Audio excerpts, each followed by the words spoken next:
Dear friends, welcome to E-SouthAsia.com web TV.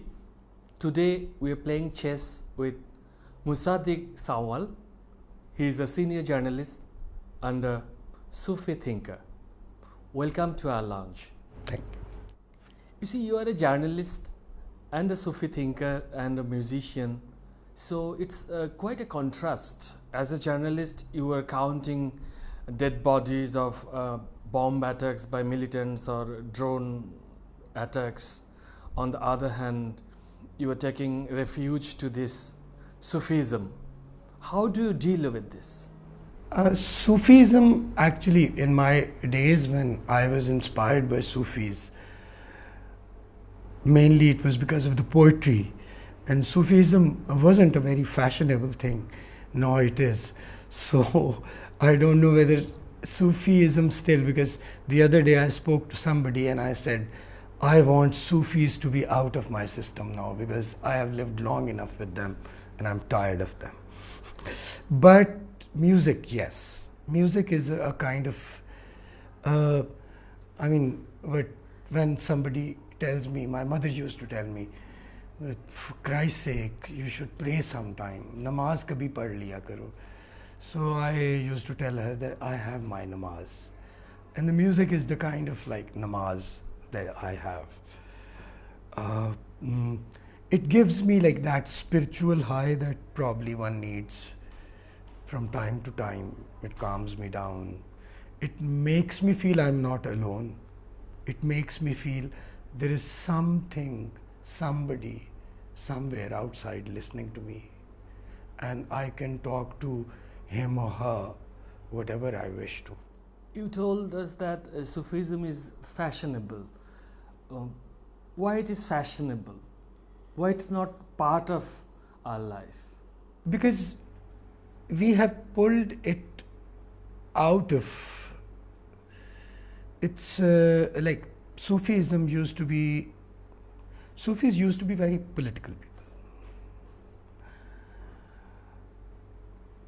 And suddenly we have started thinking it as alternative to extremism that we see in countries like Pakistan and in the Muslim world.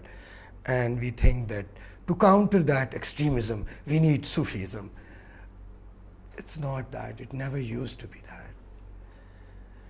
The major difference between like the Sufis, there were two kinds of Sufis. Sufis of Wahdatul Wujud, who believed in the oneness of God, and the Sufis who thought that king was second to God on earth, so humanity must obey the king.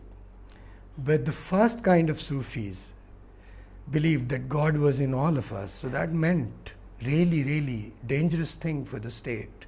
That meant that God was inside a Hindu too, and God was inside an animal too. So we had to learn to respect then everyone equally, which was a dangerous, subversive idea. So we have like divorced it from that. And now we like sort of, which is why all these Sayyids, Arabs, Sufi who came, Persian speaking, they took off their attires, started wearing a dhoti like a Hindu Pandit, took a dholak and started singing in the local languages.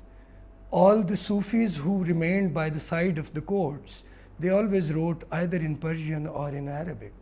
They never adopted the local languages. So that sort of difference used to be there, which unfortunately is not anymore like really recognized. People don't see Sufism the way it used to exist. Now they see it as an alternative religion to religious extremism, not a force to bring humanity together, create consensus among them, and make them believe that we are all equal and we all should have equal opportunity in life. What we could see that Sufism attracted most of the people in this part of South Asia, but gradually extremism took over and kind of overshadowed the whole scenario. How could it happen? There has always been a struggle between the state and the Sufis. Establishment has always been anti-Sufis. Sarmad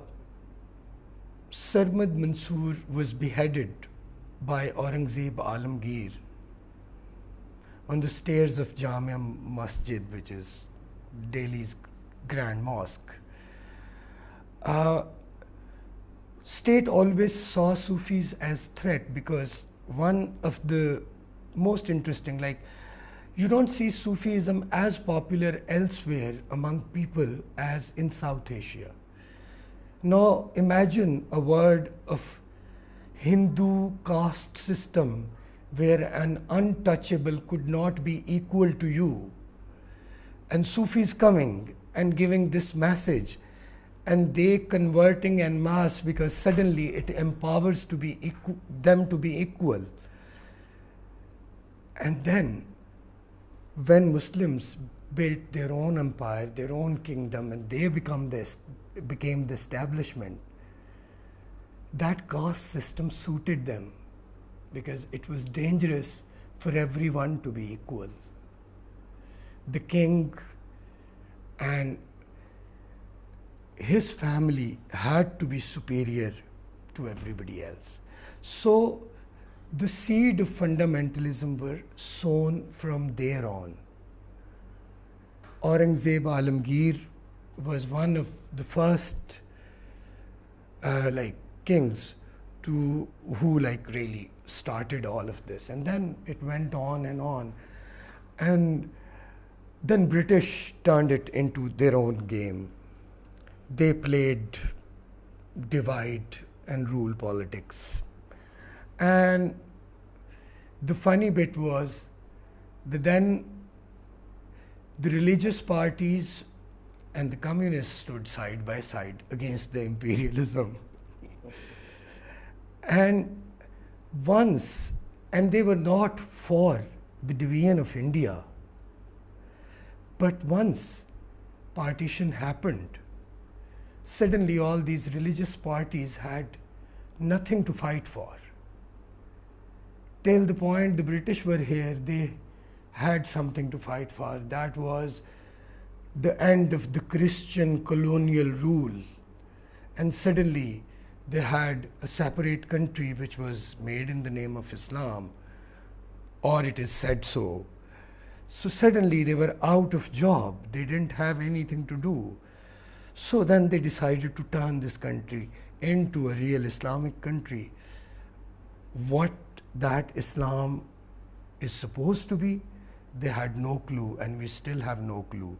I mean, in the entire history of India, Mughals never converted as many Hindus to Islam as many Muslims we have tried to turn into good Muslims in the past 60 years. So that's what I feel, that's where the extremism grew and grew. And it suited our Pakistani establishment because India was supposed to be an enemy.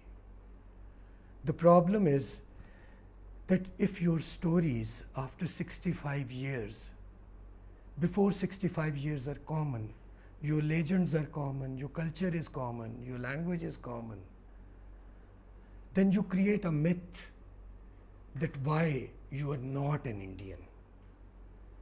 While the reality is that you can't really divorce from that history of yours. Like a new doctrine of divide and rule. Yes, a new doctrine of divide and rule. So you promote an imagined identity of a Sunni Muslim,